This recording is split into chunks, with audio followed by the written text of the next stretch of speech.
Good afternoon, everyone. My name is JC. I'm the external producer for the Bro Slot. My art director, Chris, where is he? Where's Chris? He's over here. Over there? Yeah, I'm talking also on his behalf as well. A little bit about the studio. All the teams here had a vision about their game, and they all kept them. And the games look just phenomenal. They worked hard. They listened well to myself as well as Chris, and also Patrick Kelly. And they've done an exceptional job. So be proud of them, guys. They did great. All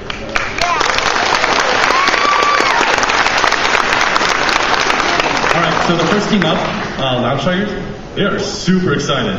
I mean, we were in the lobby, and Joe, he literally knocked off Michael's glasses. So they're super excited. So without further ado, here's Lounge-Tigers.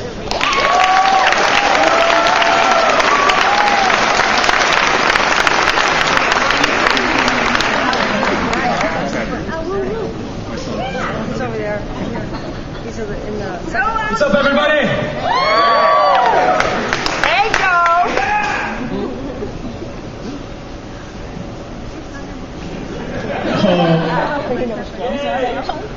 Need a presentation. All right.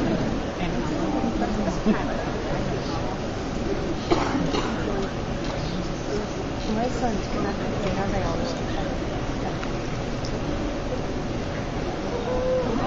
All right. Let's try it again. All right, everyone. I'm Joe Thomas, and we're here to present our game Err0r. On my right, Sean Davis, Mike Barbato, tdspringer, and we're the Lounge-Tigers. Yeah, Joe. All right. Err0r is a frantic arcade game where you'll have to fight through hordes of enemies in a hazardous factory. Up to 4 players will assume the role of battle robots, and you'll have to work to defend each other against a merciless AI, because you're not the only dangerous robots in this factory. The place is filled with a variety of enemies that use all kinds of different unique strategies and attacks. And that's not all. The world is filled with environmental hazards, with everything from pitfalls to pools of molten metal to dangerous laser turrets. And only by surviving this robo-apocalypse will you earn your robo-freedom. In creating this awesome world, we had a lot of challenges, and to talk about some of that, here's Sean Davis. Thanks a lot, Joe. So, at its best, Err0r is a very chaotic game. A lot of bullets are being created and destroyed throughout the course of gameplay. This actually creates a problem in games, as creating and destroying objects is a slow process. We knew we needed a solution. The solution we came up with was to recycle our memory. What this means is at the very beginning of the game, before you see the first splash screen, we create the maximum number of any object we're going to need throughout the course of gameplay. When the player is playing the game and we need to create the object, we move it from this pool, which is inactive, into an active pool. This trash box is now in the game, the player can interact with it, the player can shoot it, destroy it. When it's destroyed, it just goes back into the inactive pool. What this means is that over the course of gameplay, we never actually destroy memory, and our gameplay remains smooth and consistent for the entire length of the program. Another problem we knew we were going to have to overcome is that there's a lot of fiddly bits of data involved in the course of designing our gameplay and getting it the pacing just right. Further complicating these fiddly bits is that we allow up to 4 players, which means 4 different types of challenges. So we can challenge 1 player or 2 players and so on. So we needed an efficient way of doing this, and doing it code wasn't going to work. So we created a tool. Not only does this tool give us access to the Windows interface to help us better see the data and edit it, but it also lets us visualize the results of, say, our map or the waypoints, so that an area in the game is what we get in the final product. Now, not everything went as smoothly as these 2 tech pieces. We did have some hurdles over the course of gameplay. In month 4, we lost a teammate. This meant that for this last final month, we all each individually had to knuckle down and put a lot more effort in to get the finished product you're going to see today, and I think it's really going to show the effort we put in. In addition, we definitely had some hurdles with our tech design. Some of you may recognize Captain Hindsight. Why did we do this, and we really should have done this way, are really common phrases in the last 2 months. And it takes a lot of cooperation and coordination to overcome those hurdles. Thankfully, the Lounge-Tigers is a really good team, and we did that. We've worked together jointly as a studio consistently for this entire 5 months, and we all still really get along, which is an accomplishment itself. Morale's been very high. A big part of that is that Err is the game we pitched. The game you're going to see today is what we envisioned 5 months ago, and it's really easy to keep working when you have that driving you forward. Another key part of that is just getting the work done. Err involved 50 plus hours of work 6 days a week for the last 5 months. And I think it's really going to show when you see the finished product. And to help me show that off today, I'm going to pass the mic over here to Mike Barbato. Thanks, Sean. All right, you guys ready to have some fun? Yeah! Woo! All right, our seasoned veterans in Robo Destruction. Our players today will be tdspringer on the red player. Yeah, show them tomorrow. And we got Joe Thomas on the green player.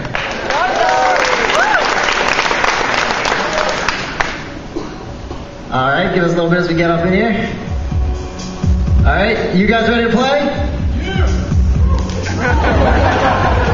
That's what I'm talking about. That kind of enthusiasm that knocked my glasses right off my face.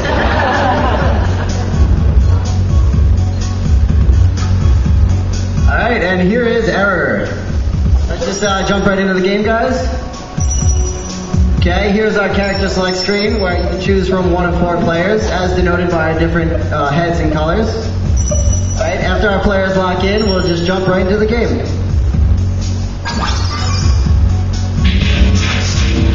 Here our players were fresh, just created off the assembly line. The AI core is going to run through a series of diagnostics tests to make sure that everything's working correctly and there aren't any errors in the system. Alright, our robots are looking like they're getting a little rambunctious now. Let's see what the AI core thinks of that.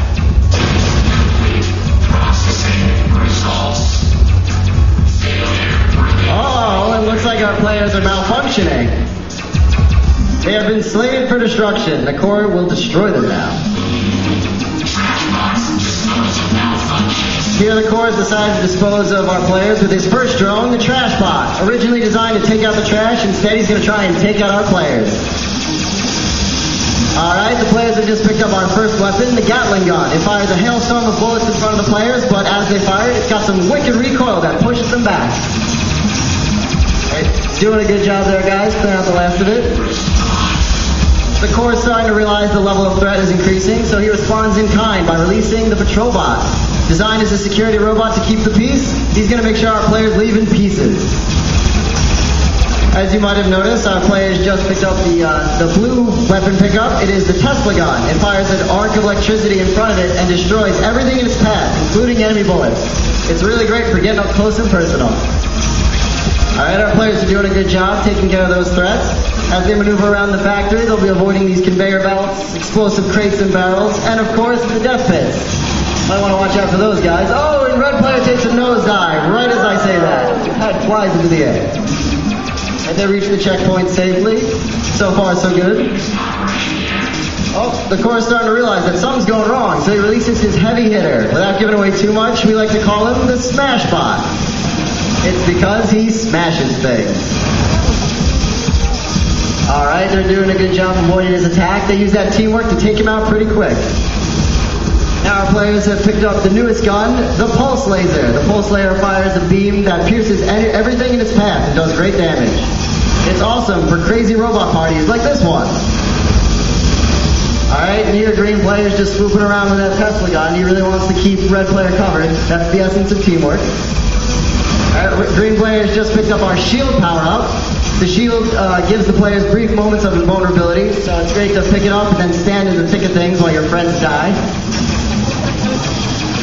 Alright, you're doing a good job there, guys. Just keep clearing out the last of them. Alright, looks like red and green player might be fighting over those pickups. Teamwork's always important, but it's always fun to grab a pickup every now and then. Oh, and red player blows up. How unfortunate. Using a special right there to take out a few of those guys on screen.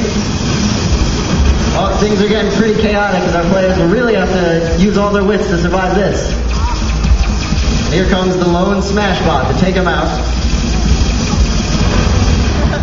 Alright, and they get past the first level. Nice job. The core decides to up the ante and release his first big gun, the Spinbot. Spinbot is a tall, skinny robot with razor blade arms. He'll hover up and down on his jet while spinning around the room and trying to slice our players to ribbons. Alright, as they maneuver around the room, green player picks up another Tesla gun. He's whittling down that Spinbot. They gotta take that shield off sooner or later. Green player picks up the shield again. Alright, and they've dropped Spinbot's shield to reveal the conveyor floor of death as it pulls our players towards the death pits. Now Spinbot's out for blood as he chops green player in half. How brutal. Alright, he's homing in on these players. They're really just gonna have to stay on top of it. Red player's looking pretty low. You might want to be careful. Go for the shield, green player. Oh, and he does it. Leave red player to die. Ah, just like that. Spinbot's pretty low and they take him out. Nice job, guys. Green player. How do you do that? The core has realized that something is wrong with these malfunctions. Perhaps they have become self-aware. So he decides to give them a little help and negotiate a suicide. As they are dumped into our second level, the Foundry. Here this molten level is filled with vats that, when destroyed, they'll drop molten pools on the ground. Just like that. Anything and everything that walks through these pools will be burned. So our players are really going to have to be careful where they step. Alright, green player's got a pulse laser. He's clearing out the room. Like I said, always a fan favorite. The core decides it's fun to melt down, so he sends in his friends, the burn bots. The burn bots were designed to carry molten metal from one area to the next. They can be real hotheads. As the burn bots die, they drop molten pools all over the ground. And if the pools are touching one another, they will expand and grow into bigger pools. So this level becomes very dynamic as our players avoid all the burning disaster here. Green player is getting pretty low. He's really going to have to watch out for those pools now. He doesn't want to melt up or anything. Oh, and just like that, he liquidates into the floor. Alright, the core is throwing everything in the kitchen sink now. He really wants these malfunctions gone. Oh, they're rocking the double Tesla gun. Nothing's getting through this iron wall. Oh, and green player deploys our classic maneuver of setting a burn bomb off in the middle of all these enemies. How exciting. Alright, the core said that's far enough as he releases his last and final drone, the Spider-Bot. Spider-Bot was created to hang from the ceiling and look really scary, maybe to ward off the humans from this factory. Our players are going to have to deal with his mortar assaults from above as he drops them in, and shrapnel flies all over the room. Alright, our players pick up the double Gatling guns. They're still looking pretty healthy. They just got all their lives and they're doing pretty well here. Alright, rocking that double Tesla again. Oh, and the shield spawning. Green player dashes through the molten fire to take a shield because he doesn't like to give red player anything for free. There we go, guys. Just a few more and you'll clear them out. Things are getting pretty chaotic as everything pours into this room. One more to go. Oh, and they make it. Our players have reached the halfway point, and the AI core has released his last and final big gun, the Steamroller Bot. Steamroller Bot is a very muscular, tall, badass, sunglass-wearing robot. He's pretty much the Arnold Schwarzenegger of our robots. He's going to try to flatten our players into pancakes, just like Red Player was right there. As you might have noticed, Steamroller Bot is way too muscular to take bullets from the front, so our players run around to the backside to shoot him. Oh, and green player, he gets flattened too. You guys are going to have to be really careful. As you know, there's still a second phase coming. Alright, our players are doing a good job of making sure to take out Steamroller Bot's back. And there he goes. His shield is down and he is angry, so he will leap into the air with thunderous fury and crash down, dropping burn mortars and spider bots from the ceiling. If our players aren't too careful and they let this drag on for too long, this can turn into a real burn phase. Alright, green player picks up his shield power up. He's going to walk through all the molten metal. Oh, and red player is down to his last life. Steamroller Bot's still at half health. You guys, do something quick. Alright, they're shooting him in the back. Green player's not looking too hot. He's about to look a bit hotter if he runs over one of those pools. Alright, red player picks up the shield. Oh no, he's on to nothing. They have him. They can win. And they do it. They take out Steamroller Bot. He will not survive. Well, the core sounds pretty scared, folks. He's worried for his life, and with that, our players enter the third and final area of the factory, the circuitry floor. Here our players are going to have to overcome the final obstacle, these laser turrets and inversion towers. As you can see, the laser turrets will spin around and slice anything in their path to nothing. Those inversion towers in the center are pretty nasty. They release a wave of inversion that will fry our players' circuits and cause them to move in all kinds of wonky directions for a little bit. Right, green player's doing a good job of steering around those inversion towers, but he gets hit. This can be a dangerous combination with your controls going all over the place and lasers flying wildly. Right, green player's low on health, but he grabs that shield. It'll help him survive a little longer. And red player specials all the towers out. That's some pro moves right there. Oh, and the core begins to negotiate with the players. Perhaps there's a way that we can coexist. But no, our players enter the final area and they've discovered the core's core. And they're firing at a shield, but it doesn't look like it's doing much. Guys, why don't you try shooting at those turrets in the corners? Color coding may be important here. Oh, and the green player is already down a life. That's not good. And look at that. The shield has started to change colors. That probably means they're taking it down. Alright, our players are doing a good job of fighting lasers with lasers, as my mom always said. Oh, and green player takes one to the face. He's on his last leg. Red player's down to nothing. We have to be very careful now as they drop the shield, and the core reveals that he's one giant inversion tower. He's going to be switching our players' controls for the duration of this. How will they fare? You're doing a good job, guys. I don't know how red player is staying alive, and as I say that, he explodes. And they do it. They've taken out the core. Surely they have destroyed the evil AI core now.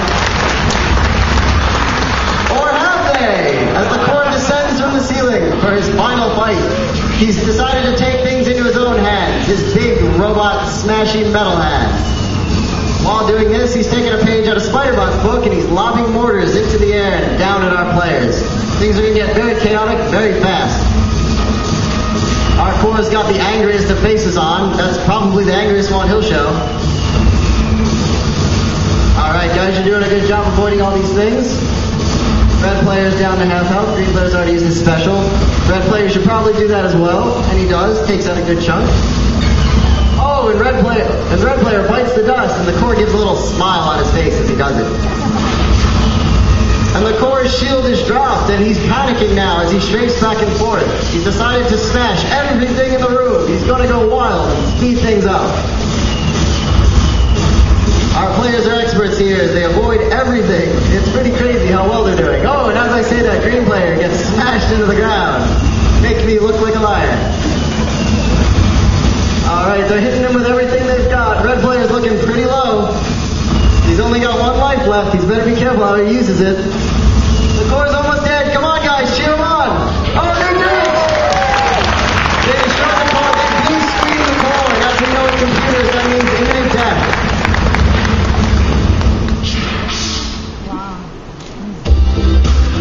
And our players have won their Robo Freedom, and they now celebrate with the dance of their people.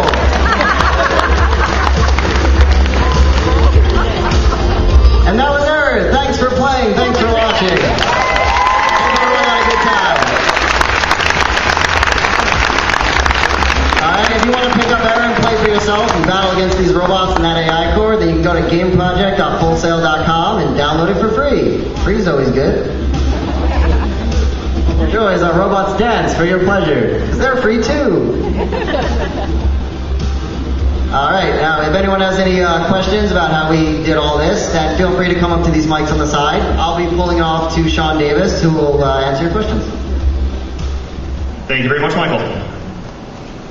I think I'm ready to go, so go ahead. Hey there, great game, guys. That was awesome to watch. My first question is, on the AI, when you guys were programming it, what was your biggest challenge about getting all the AI to work at the same time? You know, I'm going to go ahead and pass this off to Joe Thomas, who programmed our AI, to answer this one for you. All right, so your question was, what was our biggest challenge with the AI? Yes. Well, I would say the biggest challenge I had was with the bosses. They do so many different things in the phases. I had to use both a state machine and a behavior library. And the way it works is I just give each boss a current behavior, and it's just a function pointer. And then I'm able at runtime to determine which behavior he needs to be in based on what everything else is doing. And then it'll just run a behavior no matter what. And so keeping everything separated was the biggest challenge, but putting it all together really worked nicely. Good job. Thank you. Thank you.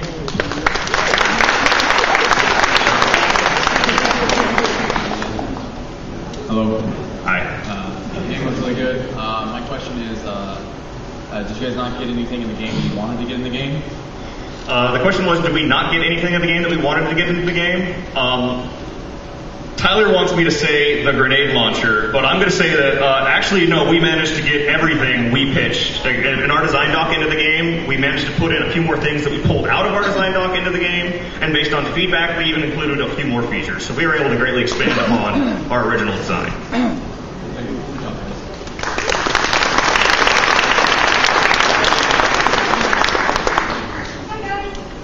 It was really good. My question is actually going to be piggybacking off of the previous question.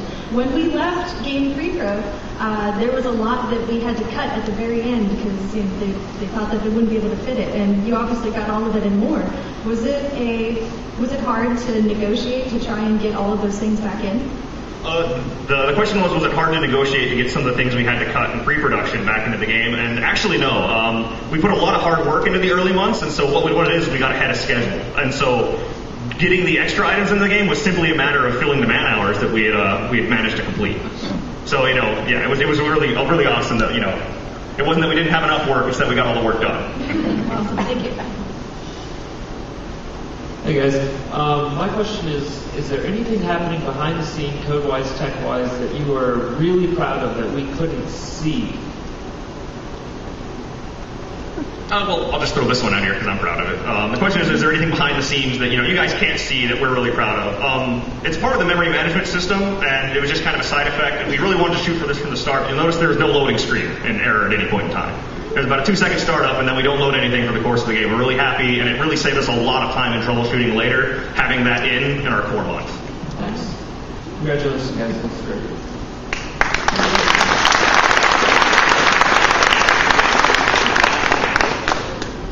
Once again, the game looks amazing. My question is, when you're generating enemies for the video game, is it something that changes every time you play the game, or are they set to spawn certain enemies at certain times throughout the course of the game? Can you repeat that one more time just so I get it right? When you spawn the enemies in the game, are they predetermined, or is it random every time someone plays through the story? The question is, are our enemies random or predetermined? The enemies are predetermined. They're scripted through the tool. We have a set of waypoints. Each waypoint has a series of spawn points, which are based on offsets of that waypoint's time.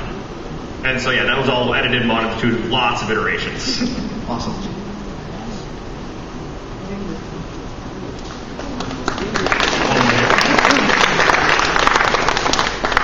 Hello, my question is that why do you choose that memory management, and why you don't use like why do you have a player pool, and why do you don't use like when the player is killed, you instance a new object of the player? The question is, why do we use the memory pool instead of instancing?